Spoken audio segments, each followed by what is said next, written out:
Good morning students, myself Shan Patel. Today we are going to start part 4 of lesson number 8. जैसे कि बच्चों हमारा chapter 8 चल रहा है, क्या नेम है उसका? Winds, storms and cyclones. तो बच्चों हमने लास्ट लेक्चर में पार्ट 1, 2, 3 में हमने एयर के बारे में समझा था, है ना? कुछ एयर के बारे में हम समझा था कि एयर एक्सेप्ट प्रेशर वो सब कुछ समझा था एयर के बारे में। तो उससे आगे आज के वीडियो में बच्चों हम किसके बारे में समझने जा रहे हैं? और new topic is wind currents are generated due to uneven heating on the earth. बच्चों आज हमको विंड के बारे में समझना है। किसके बारे में? विंड के बारे में। जो विंड करंट जो है, क्या है हमारे टॉपिक का नेम ही है wind currents are generated due to uneven heating on the earth. हमारी अर्थ पे जो विंड करंट है वो किस तरीके से जनरेट होता है, किस वजह से जनरेट होता है? तो due to the uneven heating of the earth, हमारे अर्थ के ऊपर अनइवन हीटिंग होती रहती है। बच्चों अनइवन हीटिंग का मतलब क्या होता है? अनइवन हीटिंग का मतलब होता है कि कभी कभी हमारी अर्थ पे कुछ प्लेसेस ऐसे होते हैं जहां पे हीटिंग कम होती है और कुछ प्लेसेस ऐसे होते हैं जहां पे हीटिंग ज्यादा होती है, मैक्सिमम हीटिंग होती है ना।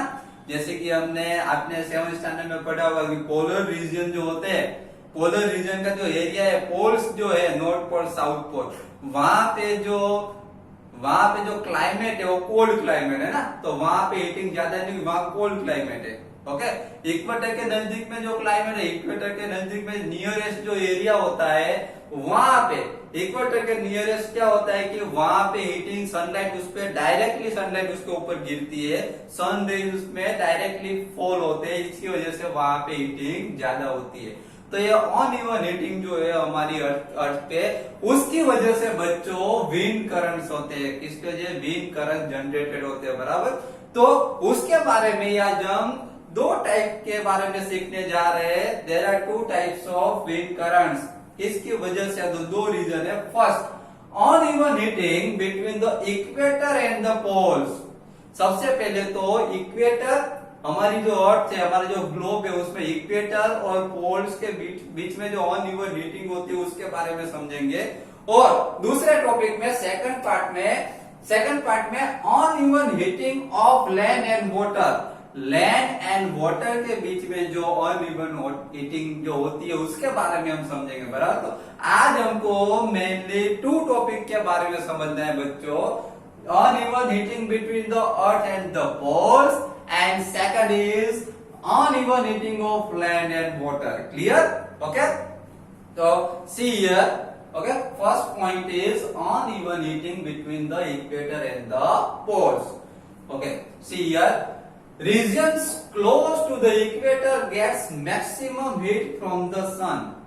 बच्चों आपने अर्थ का ग्लोब देखा, सेकंड स्टैंडर्ड में, थर्ड स्टैंडर्ड में जब आप स्टडी करते थे तब आपने ये 4th स्टैंडर्ड 5th स्टैंडर्ड सब में आता था। ओके, आपने ग्लोब देखा होगा, ग्लोब में आपने इक्वेटर देखा होगा।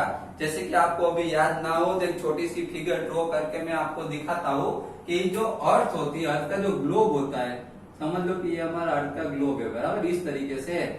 ओके, इसमें क्या होता है कि यहाँ नॉर्थ पोल होता है, यहाँ ऊपर की साइड क्या होता है, यहाँ नॉर्थ पोल होता है, और यहाँ नीचे की साइड यहाँ पे साउथ पोल होता है। क्लियर?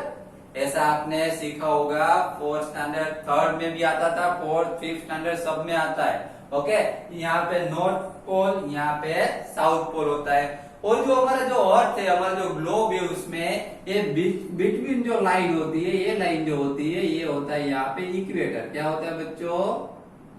इक्वेटर, है ना। तो ये तो आपको पता ही है, आप बोलोगे कि सर ये तो हमको पता ही है, पहले भी आ चुका है ना। ये जो ऊपर जो है वो नॉर्थ पोल है, नीचे की साइड है वो साउथ पोल है, और बिटवीन जो लाइन आपको दिख रही है वो इक्वेटर है। ओके, तो यहाँ पे बच्चों हमको ये बताया गया है कि regions close to the equator, equator के नजदीक में जो रीजन होते हैं, जैसे कि इक्वेटर के नजदीक में जो रीजन हो गए, वहां पे जो एरिया है हो गए, okay, get maximum heat from the sun. तो सन के रेज जो उसके ऊपर डायरेक्टली फॉल होते हैं, इसलिए वहां पे मैक्सिमम हीट होगी। कहाँ पे मैक्सिमम हीट होती है? Near the equator. कहाँ पे? Near the equator. इक्वेटर के नजदीक में जो रीजन्स होते हैं वहां पे मैक्सिमम हीट होती है। Okay, then the air in this region gets warm. देखो बच्चों, यहाँ पे मैक्सिमम हीट होगी बराबर इक्वेटर के नजदीक, तो वहां की जो एयर है वो क्या होगी? गेट्स वार्म, जल्दी से वो गर्म हो जाएगी। और आपको पता ही है कि अगर एयर वार्म होती है, एयर हीट होती है, गर्म होती है, तो क्या होती है? वो राइज अप होती है। क्लियर? तो वार्म एयर राइजेस, आया? वार्म एयर क्या होती है? राइज अप होती है। And the cooler air from the regions in the 0 to 30 degree latitude belt on the either side of the equator moves in. और बाद में क्या होता है कि ये जो वार्म एयर इक्वेटर के नियरेस्ट जो एरिया है बराबर, रीजन जो है वहां की एयर सनलाइट की वजह से, सन रेज की वजह से वार्म हुई, गर्म हुई। अब वार्म होती तो क्या होती है? राइज अप होती है। अब बच्चों समझ लो कि यहाँ की जो एयर है वो राइज अप हो गई, तो वहां उसकी प्लेस में क्या होगा? उसकी प्लेस में जो कूलर एयर जो होगी दूसरी, वो उसकी प्लेस ले लेगी। समझ में आया? वहां में यहाँ पे वार्म होके, हीट होके, जो इक्वेटर के नजदीक में जो एयर है हीट होके ऊपर चली जाएगी, और तो उसकी प्लेस में कौन आ जाएगी? जो कूलर एयर होगी वो वहां पे उसकी प्लेस में आ जाएगी। Okay, clear? Then these winds blow from the north and the south toward the equator। क्या बताया गया है बच्चों यहाँ पे?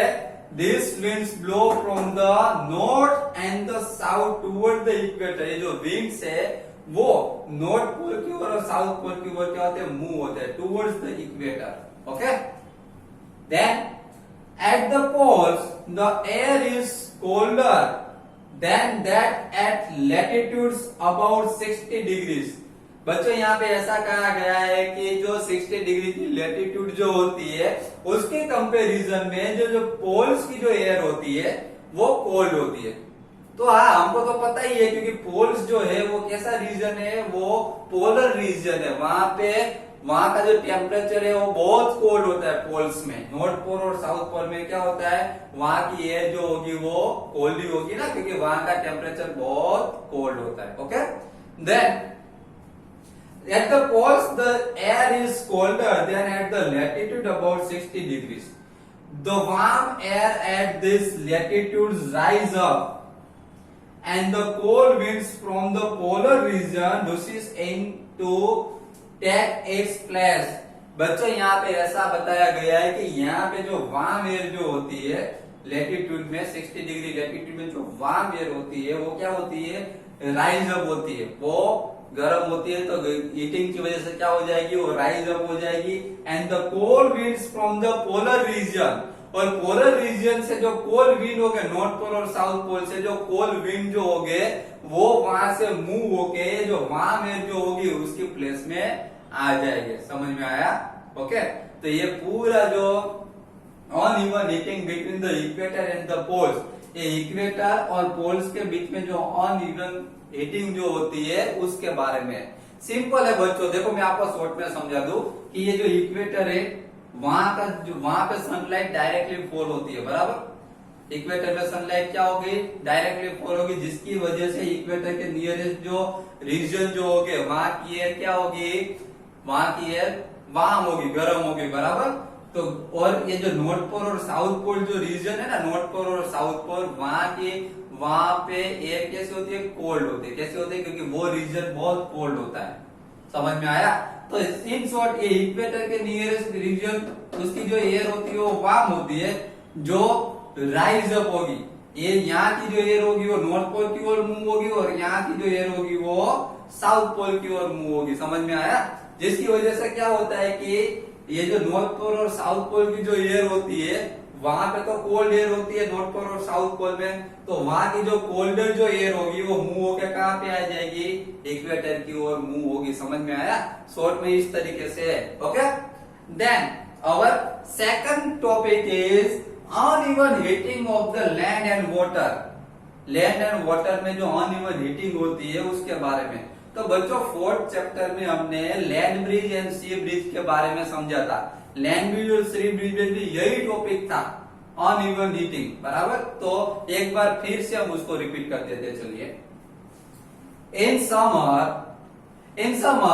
near the equator, the land warms up faster, and most of the time, the temperature of the land is higher than that of water in the ocean. बच्चों यहाँ पे ऐसा बताया गया है कि जो समर डेज होते हैं, हमको पता ही है कि समर डेज में हमको गर्मी ज्यादा लगती है ना। जब समर डेज होते हैं तब क्या होता है, in summer near is the equator the land warms up faster. Summer में क्या होता है कि लैंड जो होती है वो जल्दी से फास्ट गर्म हो जाती है। क्या हो जाती है, फास्टली वो गर्म हो जाएगी, वो वार्म हो जाएगी समर की हीटिंग की वजह, सनलाइट की वजह से, बराबर। क्योंकि समर में हीटिंग क्या होती है, ज्यादा होती है, गर्मी ज्यादा होती है। Most of the time the temperature of land is higher than that of water in the ocean. यहाँ पे ऐसा बताया गया है कि लैंड का जो टेम्परेचर जो होता है वो most of the time ocean से ज्यादा ही होता है। उसकी हीटिंग टेम्परेचर उसका ज्यादा होता है। किसका ज्यादा होता है, तो लैंड का ज्यादा होता है, बराबर। वाटर का नहीं, वाटर के कंपैरिजन में लैंड का टेम्परेचर ज्यादा होगा। Okay, the air over the land gets heat and rise. तो इससे क्या होगा कि लैंड पे जो एयर होगी, लैंड के नजदीक में जो एयर होगी वो गर्म होगी, वो हीट होगी, बराबर। हीटिंग की वजह से वो क्या होती है, आपको पता है कि जब एयर जब हीट होती है तो वो कैसी हो जाती है, लाइट हो जाती है, वो हल्की हो जाती है और राइज अप होती है ना। Then this causes the winds to flow from the ocean towards the land। इससे क्या होता है बच्चों कि इससे ऐसा होता है कि इससे ओशन के जो विंड्स होते हैं, विंड्स फ्लो होते हैं, कहां से कहां फ्लो होते हैं, तो ओशन टू द लैंड। कहां से कहां फ्लो होते हैं, ओशन टू लैंड की ओर विंड्स फ्लो होते हैं। These are monsoon wind. ये जो विंड्स है उसको कौन सा विंड्स बोलेंगे, उसको मॉनसून विंड्स कहा जाता है। एक बार फिर से मैं आपको समझा दूं कि जो विंड्स है कहां से कहां की ओर फ्लो, देखो विंड जो है ओशन टू लैंड की, towards the ocean to land. समझ लो कि यहाँ पे ओशन है, क्या है यहाँ पे, ओशन। ओशन से जब विंड्स कहां फ्लो होते हैं, ओशन टू लैंड। कहां पे हो गए, ओशन टू लैंड। यहां पे हम विंड लिख देते हैं। ओके, इन शॉर्ट विंड जो है जब ओशन टू लैंड की ओर जब वो फ्लो हो गए तब उसको हम कौन से विंड्स बोलेंगे, मॉनसून विंड्स कहेंगे। कौन से विंड्स बच्चों, मॉनसून विंड्स, याद रखेगा। ओके, यहाँ पे हम एक ब्रैकेट बना देते हैं बच्चों जिसकी वजह से आपको वो अलग से दिखे। ओके, क्लियर, चलो मस्त हो गए। Okay, then in winter the direction of the winds flow gets reverse. बच्चों यहाँ पे ऐसा गया है कि समर में कैसा था, समर में जो विंड्स है ओशन टू लैंड की ओर फ्लो होते हैं, लेकिन विंटर में इससे क्या हो जाएगा, रिवर्स हो जाएगा, उससे उल्टा हो जाएगा। It flows from the land to the ocean, उल्टा हो जाएगा, वो लैंड से ओशन की ओर मूव हो गए। समझ में आया, विंटर में उल्टा हो जाएगा। ये समर क्या है, समर में ओशन टू लैंड की ओर विंड फ्लो होते हैं और विंटर में इससे रिवर्स हो जाए, विंटर में लैंड टू ओशन की ओर मूव हो गए। Okay, then the winds from the ocean carry water and bring rain. ये जो बच्चों ओशन की ओर से जो विंड्स आते हैं वो क्या हो गए, वो वाटर कैरी करके आएंगे। क्या कैरी करके आएंगे, वाटर कैरी करके आएंगे, वाटर लेके आएंगे, एंड ब्रिंग रेन, और उसके साथ रेन लेके आते हैं, बराबर। It is a part of the water cycle. ये जो है वो वाटर साइकिल का एक पार्ट है। मैंने आपको समझाया ना, ये जो विंड्स फ्लो होते हैं ओशन टू लैंड की ओर, लैंड टू ओशन की ओर, ये एक वाटर साइकिल का पार्ट है। The monsoon winds carry water and it rains. Monsoon winds क्या करते हैं, अपने साथ वाटर लेके आते हैं और रेन्स होती है। रेन्स को हमने देखी है। Clouds bring rain and give us happiness. बाद में क्लाउड्स रेन लेके आते हैं, क्लाउड्स में से हमको रेन मिलती है और हम सब क्या हो जाते हैं, हैप्पी हो जाते हैं। सबसे ज्यादा हैप्पी कौन होता है बच्चों, फार्मर्स, कौन हो गया? फार्मर। सबसे ज्यादा हैप्पी फार्मर्स होते हैं, क्योंकि रेन उसके लिए बहुत इंपॉर्टेंट है, क्रॉप्स उसके लिए बहुत इंपॉर्टेंट है। ओके, तो बच्चों आज पार्ट 4 में हमने विंड्स के बारे में समझा। Uneven heating between the equator and the poles and the uneven heating between the lands and the water. Okay, तो आज के लेक्चर में हमने जो भी समझा वो 3 टाइम्स फिर से इसको वीडियोस को देख लीजिए। ओके, और उसको समझ लीजिए। Thank you very much.